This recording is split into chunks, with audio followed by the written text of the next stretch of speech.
मैं गौरव शर्मा स्वागत करता हूं आप सभी का आपके अपने YouTube चैनल अध्ययन कोचिंग पॉइंट में। तो दोस्तों आज का टॉपिक है ट्रायंगल। ट्रायंगल को आज हम बिल्कुल बेसिक से पढ़ाने वाले हैं कि ट्रायंगल की क्या क्या प्रॉपर्टी होती है, कैसे वो कॉन्कोरेंट होते हैं, कैसे समरूप होते हैं और कैसे सर्वांगसम होते हैं। जो बिल्कुल बिगिनर है, जिसने अभी स्टार्ट किया है, उसके लिए ये वीडियो काफ़ी इंपॉर्टेंट साबित हो सकती है। ठीक है, और बड़े ही ध्यान से आप इसको देखते चलेंगे, बहुत ही महत्वपूर्ण कंटेंट आपको इसमें मिलने वाला है। ठीक है, तो आज का हमारा टॉपिक है ट्रायंगल। ट्रायंगल के पार्ट नंबर 1 में हम बात करेंगे। तो आज मैं आपको सर्वांगसम और समरूप आकृति के बारे में डिस्कस करने वाला हूं। जी हाँ, सर्वांगसम, हर एक नाम में ही उसकी डेफिनेशन छुपी होती है। मेरा पढ़ाने का तरीका तो देखो यही है, मैं यही बताता हूं कि हर नाम में उसकी डेफिनेशन छुपी होती है। सर्वांग सम, सर्व अंग समान। सर्वांगसम का मतलब हो गया सर्व अंग समान।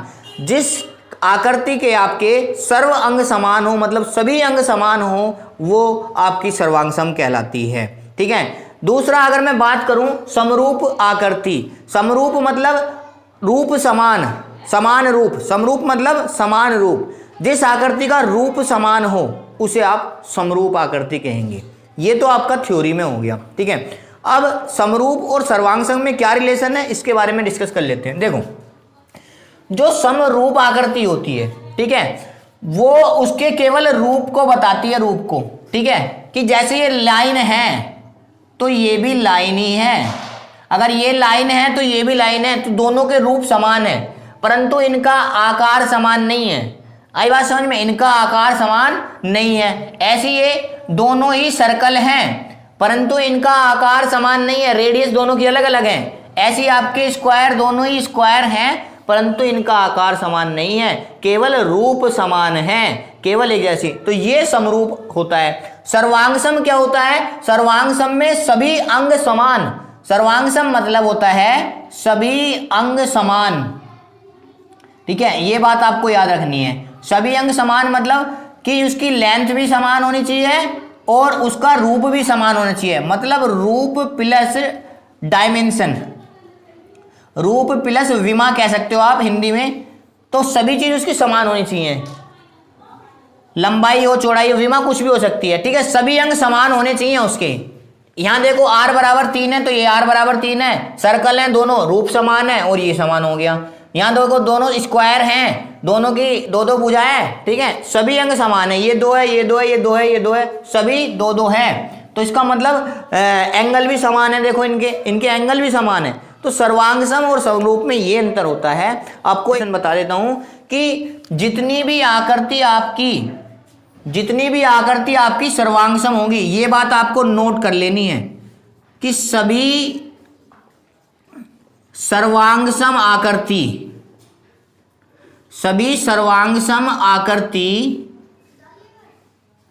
समरूप आकृति होती हैं, समरूप आकृति होती हैं, परंतु सभी समरूप आकृति सर्वांगसम, सभी आकृति सर्वांगसम नहीं होती।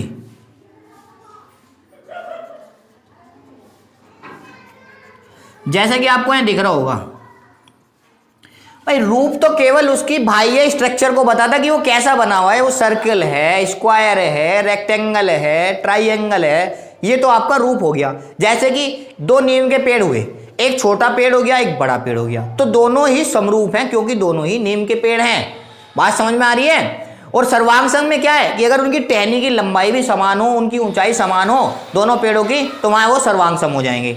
बात समझ में आ रही है? नीम के पेड़ से आपको समझ, दोनों ही नीम के पेड़ हो, एक छोटा हो एक बड़ा हो, तो वो समरूप माने जाएंगे, परंतु दोनों ही नीम के पेड़ अगर बराबर हो तो वो सर्वांगसम भी होंगे। तो ये देखो, मैंने आपको बताया कि जितनी भी सर्वांगसम आकृति हैं वो समरूप है नहीं है। ये भी लाइन, ये भी लाइन, ये भी सर्कल, ये भी सर्कल, ये भी स्क्वायर, ये भी स्क्वायर। ठीक है, और यहाँ जो है सभी समरूप आकृति आपकी सर्वांगसम नहीं है। क्यों नहीं है? क्योंकि इसकी रेडियस अलग है, इसकी रेडियस अलग है, इसकी लाइन ये अलग है, ये लाइन अलग है, इसकी वैल्यू अलग है, लेंथ की इसकी वैल्यू अलग है। ठीक है, ये आपका समरूप और सर्वांगसम हो गया किसी भी आकृति के लिए। अभी मैं ट्रायंगल की बात ही नहीं करी है मैंने। ठीक है, अब बात करते हैं भाई एंगल, जो आपका बहुभुज होता है, पॉलीगन्स की बात करते हैं। ठीक है, अगर आप 3 से ज़्यादा साइड्स वाले की बात करो, मतलब 3 से ज़्यादा पॉलीगन कहा जाता है ना। पॉलीगन तो वैसे आपको 2 से इनसे ज़्यादा भी कह सकते हो, ठीक है। परंतु ट्राइंगल एक विशेष है, ट्राइंगल के बारे में अलग चीज़ें हैं और उनके बारे में अलग चीज़ें हैं, ठीक है। तो कहने का मतलब ये है, आकृति समरूप होने के लिए मैंने यहाँ नियम बताए हैं। 2 नियम आपके आकृति समरूप होने के लिए होते हैं। अगर पहली कंडीशन, 2 कंडीशनों में होते हैं, यदि आपकी आकृति 3 भुजाओं से ज्यादा हो। अगर आपकी आकृति 3 भुजाओं से ज्यादा भुजा की है तो उसके लिए आपको 2 बातों फॉलो करना पड़ेगा। कौन कौन सी बात है? पहली बात आपकी है, उनके संगत कोण समान हो। अगर उनके संगत कोण दोनों आकृतियों के समान हैं तो ही आकृति समरूप होने के 50% चांस हो जाते हैं, क्योंकि अभी पूरी तरह समरूप नहीं हुई है। क्यों नहीं हुई है? क्योंकि दूसरी कंडीशन और है, उनकी संगत भुजाओं की लंबाई समानुपाती हो। इसका मतलब ये है कि दोनों कंडीशन अगर फुलफिल होती हैं तो ही आकृति समरूप मानी जाएगी, अन्यथा आकृति समरूप नहीं मानी जाएगी। ये कंडीशन किसके लिए है? जब आपकी भुजा जो है वो ट्राइंगल से ज्यादा हो, मतलब 3 भुजाओं से अधिक की आकृति के लिए। ये बात मैंने आपको बताई है। परंतु मैं ट्राइंगल के लिए ऐसा क्यों नहीं कह रहा?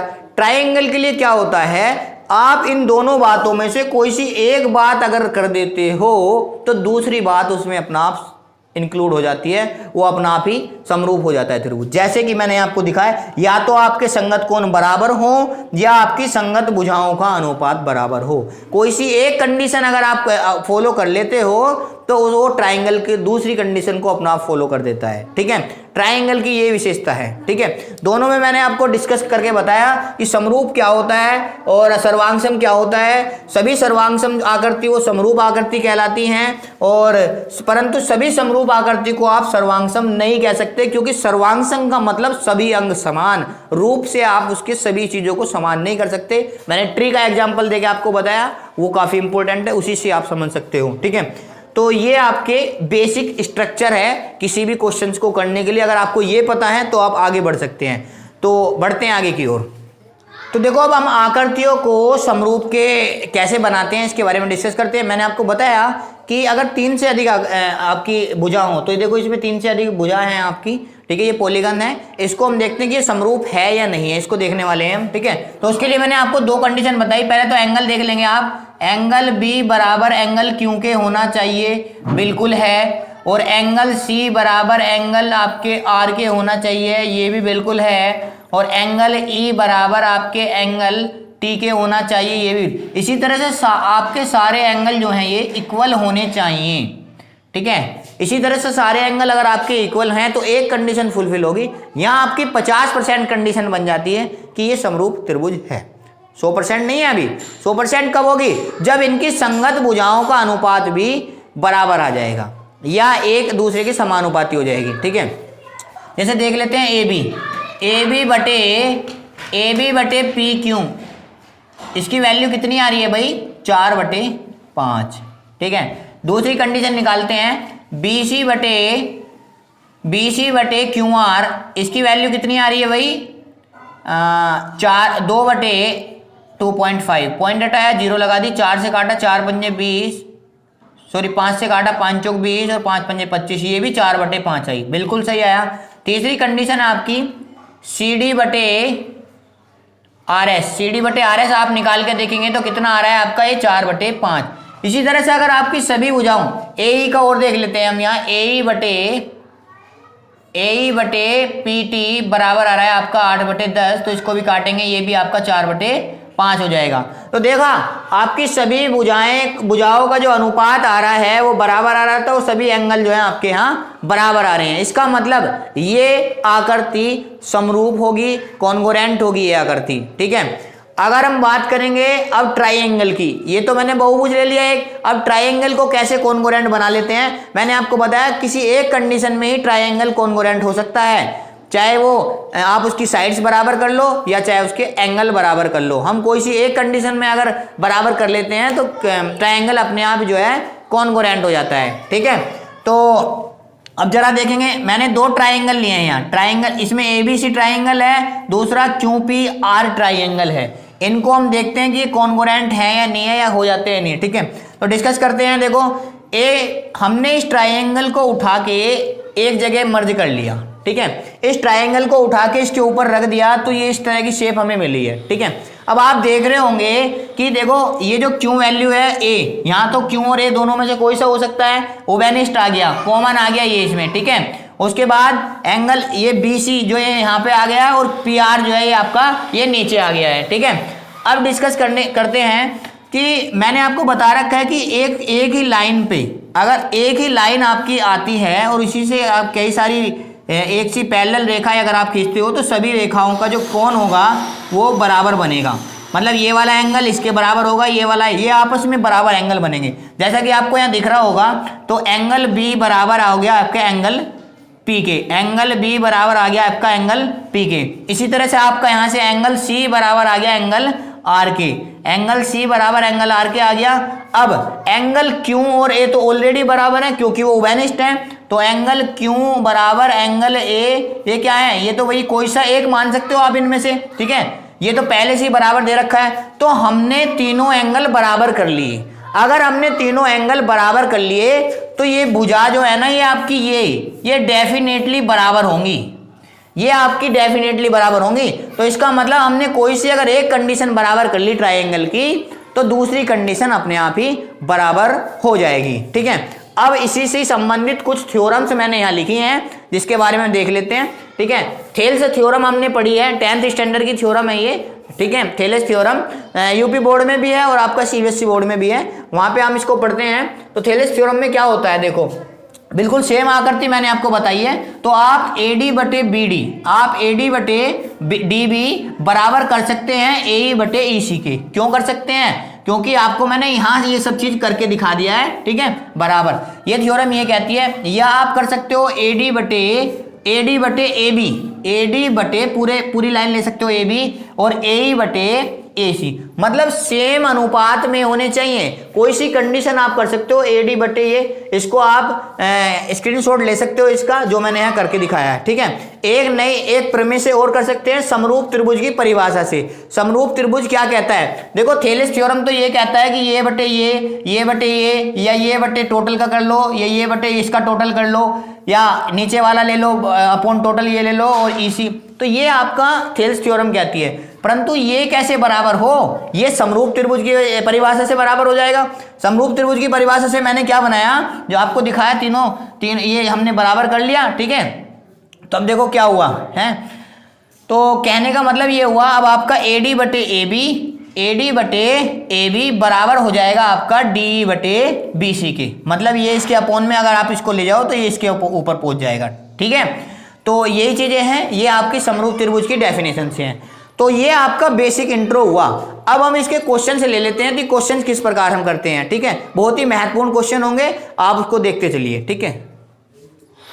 क्वेश्चन है अब इन क्वेश्चनों को हम करने वाले हैं, ठीक है। कैसे करते हैं, देखो पहला क्वेश्चन है आपका, ये दो ट्राइंगल आपके दिए हुए हैं, ये आपकी डायमेंशन दी हुई है और एंगल P को आपसे पूछा है, ये वाला एंगल आपको निकालना है, ये पूछा गया आपसे, ठीक है। तो कैसे करेंगे, पहले ने ये देख लें कि ये त्रिभुज समरूप तो नहीं है। हमें इस त्रिभुज का ये एंगल तो पता है, ये वाला C तो पता है, परंतु हमें निकालना तो दूसरे ट्राइंगल का है ना, हमें निकालना तो दूसरे ट्राइंगल का है। तो हम पहले इन्हें देख लें दोनों समरूप तो नहीं है। तो हम अगर हम AB बटे QR कर दें तो आपका 3.8 बटे 7.6 1/2 आ गया, बिल्कुल सही। उसके बाद अगर हम देखो AB बटे QR कराया अब हमने, अब हम AC बटे ये करेंगे, ठीक है। AC बटे PR कर दें तो 3√3 बटे 6√3 हो जाएगा, इससे ये कट गया, 3 से 6 कट गया, 1/2 आ गया। अब तीसरी कंडीशन और देख लेते हैं कि अगर BC बटे PQ हमारा सही आ जाता है तो इसका मतलब त्रिभुज समरूप है, तो ये भी हमारा 1/2 आ गया। तीनों साइड्सों का अनुपात बराबर मिल गया है, इसका मतलब ये तीनों एंगल भी आपके क्या होंगे, बराबर होंगे। ये तीनों एंगल भी आपके बराबर होंगे, ठीक है। तो तीनों साइड्स के अनुपात के होने के साथ साथ एंगल की मैंने इसकी डेफिनेशन आपको बताई थी। तो देखो ये हो गया। अब इनके एंगल भी हम बराबर कर लेंगे। एंगल कैसे बराबर करेंगे, एंगल A बराबर हो जाएगा एंगल R के, ठीक है, और एंगल B बराबर हो जाएगा एंगल Q के। और एंगल सी बराबर हो जाएगा एंगल पी के। अब ऐसा क्यों हुआ? जानबूझ के मैंने ये क्वेश्चन लिया था जिससे आप कंफ्यूज हो जाएं, ठीक है भाई। आप दिख रहे होंगे मैंने तो आपको अभी ये थ्योरम कराई है कि ये एंगल इसके बराबर होगा, ये एंगल इसके बराबर होगा, ये एंगल इसके बराबर होगा, और मैं लिख रहा हूं उनको रिवर्स, मैं इनको रिवर्स लिख रहा हूं। तो भाई हम इस ट्राइंगल को अगर हम ऐसे उठा के रख दें, अगर इस ट्राइंगल को हम ऐसे उठा के रख दें, मैं आपको यहां रख के दिखाता हूं जरा। अगर आप इसको 7.6 ले लें और इसको आप 6√3 ले लें तो, और इसको आप 12 ले लें तो देखना जरा कोई प्रॉब्लम है आपको? यहां से कोई प्रॉब्लम नहीं है। एंगल क्यू इधर आ गया और एंगल पी इधर आ गया। तो भैया इन्होंने ऐसे ही कर रखा है। ट्राइंगल हो किसी भी शेप में उठा के रख सकते हैं, ये तो हम पे डिपेंड करता है ना, हम समरूप कैसे बना रहे हैं उसे, ठीक है। अब जरा देखना एंगल, अब देखना दोनों का अनुपात, इसका ये बटे ये, भाई मैंने यहां बताया ए बी बटे क्यू आर, देखो यह 1/2। इसी तरह से BC बटे पी क्यू, ये रहा BC बटे पी क्यू, 6/12, ये 1/2 आ गया। इसी तरह से मैंने बताया था AC बटे RP लेंगे या PR लेंगे, ये 1/2। तो इसने ट्राइंगल को घुमा के रख रखा है, आपको ऐसे घुमाना है, ठीक है। ऐसे घुमाने के बाद अब आप देखो आपका एंगल ये 60 डिग्री है तो ये भी आपका 60 डिग्री होगा। अगर ये एंगल आपका 80 डिग्री है तो ये भी आपका 80 डिग्री होगा, ठीक है। ये चीजें आपको स्टार्टिंग में समझ में नहीं आई थी, मुझे पता है, इसलिए मैंने ये चीजें तुम्हें बाद में समझानी चाहिए, ठीक है। तो ये अगर 60 होगा, ये 80 होगा, हम जानते हैं ये वाला एंगल हमें निकालना है। तो हमें पता है angle P plus angle Q plus angle R equal to 180 होता है, तीनों को योग। तो एंगल P की वैल्यू हमें चाहिए, एंगल Q की वैल्यू 80 है और एंगल R की वैल्यू हमारी 60 है, तो बराबर कितना हो गया 180। तो angle P plus 140 equal to 180, तो एंगल P इक्वल टू आ गया 180 minus 140, angle P equal to आ गया आपका 40 डिग्री। तो एंगल P की वैल्यू आपकी 40 डिग्री आ गई। तो ये विशेष ध्यान रखें, मैंने ये क्वेश्चन जानबूझ के पहला ही क्वेश्चन ऐसे ले लिया है कि आपको थोड़ा सा कंफ्यूजन हो, पर बाद में सब सॉल्यूशन हो जाएगा, ठीक है। तो देखो ये ऐसा नहीं है कि तुम्हें बिल्कुल ऐसी शेप बना के दे देगा दोनों ट्राइंगल की, ये आपको देखना है कि आपको कॉन्ग्रुएंट किस हिसाब से करना है, ठीक है। तो इसने घुमा के वैल्यू दे रखी है, आप इसे उठा के ऐसे रख लो ट्राइंगल को, बात समझ में आ रही है नहीं? हमने ये उठा के यहाँ पे ऐसे रख लिया, देखो बिल्कुल स्टार्टिंग में तो आपको ये लग रहा होगा कि मैं ये बटे ये क्यों कर रहा हूँ और ये बटे ये क्यों कर रहा हूँ, ये आपको लग रहा होगा स्टार्टिंग में, ठीक है, क्योंकि मैंने समझाया तो कुछ और कर मैं कुछ और रहा हूँ। तो ये चीजें है, वो मेरे को तो पता था ना मैं क्या करने वाला हूँ बाद में, तो ये इसको उठा के रख दे, ये बिल्कुल बेसिक्स है। देखो जो बिगिनर है ना उनके लिए समझना बहुत जरूरी है, मुझे पता है आप में से बहुत लोग इसे जानते होंगे, ठीक है, परंतु जो बेसिक्स है ना वो बिगिनर के लिए बहुत ही इंपॉर्टेंट होते हैं, ठीक है। तो अब दूसरे क्वेश्चन की ओर चलते हैं। पहले ही क्वेश्चन में दे दिया कि त्रिभुज EDC, ये वाले ट्राइंगल की बात कर रहा है, ये EDC, और ये है किसके समरूप, EBA के, किसके EBA के, ये इसके समरूप है, ठीक है। ये इसके समरूप है तो इसके साइड और एंगल दोनों बराबर होंगे, ठीक है, ये इसने दे रखा है, ठीक है। अब इसने क्या कह रखा है कि एंगल EDC इसकी वैल्यू दे रखी है इसने कितनी, 70 डिग्री, कितनी वैल्यू दे रखी है, 70 डिग्री। अब इसने एंगल इसके बराबर होंगे तो हमें पता है, पर कौन सा एंगल किसके बराबर होगा ये तो हमें देखना, जैसे इस क्वेश्चन में हमने देखा, इसमें भी तो हमने ऐसे देखा। तो ये हो गया एंगल, अब आता है ये 70 डिग्री आपको दे दिया, ठीक है। अब आपको बताना, और BEC की वैल्यू और दे रखी है, BEC ये वैल्यू आपको दे दी 115, ठीक है, 115 डिग्री। दो एंगल आपको दिए हैं और आपसे पूछे हैं ये पांचों एंगल, इन पांचों एंगल को आप कैसे निकालेंगे, ठीक है। देखो मैंने आपको बता रखा है कि अगर ये वाला एंगल आपका, देखो पहली बात तो आप इस ट्राइंगल की बात करेंगे, ये आप देख रहे होंगे कितनी, ये बिल्कुल आपकी रेखा जा रही है सीधी। अगर ये वाला एंगल आपका 115 है और ये पूरी रेखा 180 की होती है, तो ये वाला एंगल आप निकाल लेंगे यहाँ से। ये एंगल कैसे निकालेंगे आप कि 180 माइनस, अब आप एंगल 180 माइनस 115 कर रहे हैं आप, तो कितना बचा भाई, 5, और यहाँ 6 65, ये एंगल आपका हो गया 65। इसी तरह से अगर आप इस लाइन को ऐसे ले लेंगे, ये आपने क्या लिया, लाइन AC, लाइन AC ली तो आपने ये एंगल निकाल लिया। अब अगर आप अगर लाइन के हिसाब से करना चाहते हो, अगर आप लाइन लेंगे आप इसे BD, अगर लाइन BD आप लेते हैं तो आप क्या करेंगे कि ये लाइन पूरी 180 की है ये वाली, ठीक है, और ये अगर आपका 115 है तो ये कैसे निकल जाएगा, 180 माइनस 115, ठीक है, ये 65, तो ये 65 होगा। एक बात और है यहाँ पे कि भाई ये दोनों एंगल तो आपस में बराबर होते हैं, क्योंकि ये आपके कैसे कोण है, शीर्ष अभिमुख कोण, शीर्ष अभिमुख कोण, ये बात भी मैंने सिद्ध करके दिखानी थी आपको, ठीक है, इसलिए तो तभी तो ये दोनों बराबर होते हैं। देखो यहाँ से इस लाइन से लिया तो ये 65 आया, इस लाइन को लिया तो ये 65 आया, आया नहीं आया, तो ये दोनों एंगल ऑलवेज इक्वल होते हैं। शीर्ष अभिमुख कोण है, ये कौन से कोण है, शीर्ष अभिमुख कोण, ठीक है। तो अभी हमने कौन कौन से एंगल निकाल लिए भाई, एंगल हमसे पूछा था AEB पूछा है, कहीं पूछा है, AEB की वैल्यू हम निकाल चुके, ठीक है। हमसे पूछा है DEC पूछा है, DEC भी हम निकाल चुके, तो दोनों एंगल बराबर आ गए, ये तो हम एंगल निकाल चुके। अब हमसे क्या पूछा गया है, हमसे ये पूछा गया है कि एंगल C, ये एंगल DEC कैसे देखेंगे। त्रिभुज के तीनों कोणों का योग 180 होता है, ये 70 है, ये 65 है, तो 180 माइनस 70 और 65 कितने हो गए, 135। 180 में से अगर आप 135 घटाओगे तो कितना बचेगा आपका, 10 में से 5 गए 5, और यहाँ रहेगी 7 में इतना बचा आपका ये 45, ठीक है, ठीक है। अगर ये एंगल आपका 45 आ गया है, ठीक है, इतना एंगल आपको पता चला। अब आपके बचते हैं दो शेष एंगल EAB और EBA। अब आप देखेंगे कि देखो ये जो एंगल होता है आपका, ये वाला एंगल, देखो मैंने आपको ये बात आपको बता रखी है कि ये वाला जो एंगल होता है ये इसके बराबर होता है, ठीक है, और ये जो एंगल होता है ये इसके बराबर होता है। जरा आप यहाँ देखें, अगर ये वाला जो एंगल होगा वो इसके बराबर होगा, इसका मतलब ये 45 डिग्री हो जाएगा, ठीक है, और ये वाला जो एंगल होगा ये इसके बराबर होगा, ये 70 डिग्री हो जाएगा। तो आपके ये दोनों एंगल भी निकल चुके हैं, ठीक है। इस तरह से आप इन दोनों एंगलों को निकाल सकते हो, ठीक है। तो ये आपके दो क्वेश्चंस हुए, ये आपका पार्ट नंबर 1 था, ठीक है। अभी हमने इसमें क्वेश्चन नहीं लिए, केवल बेसिक चीज़ें बताई हैं। नेक्स्ट पार्ट में हम बहुत अच्छे क्वेश्चन जो आपके एंट्रेंस एग्जामों में पूछे जाते हैं उनको लेके आएंगे। तो आपका ये वीडियो कंप्लीट हुआ। अगर आपको ये हमारा वीडियो अच्छा लगा है तो प्लीज़ इसे लाइक करें, शेयर करें, कमेंट में कोई भी प्रॉब्लम हो तो हमें बताएं ताकि हम आपकी परेशानियों का सोल्यूशन कर सकें, ठीक है। और बच्चों सभी को हैप्पी दिवाली। आज दिवाली का दिन है, तो सभी को मेरी तरफ से हैप्पी दिवाली। धन्यवाद।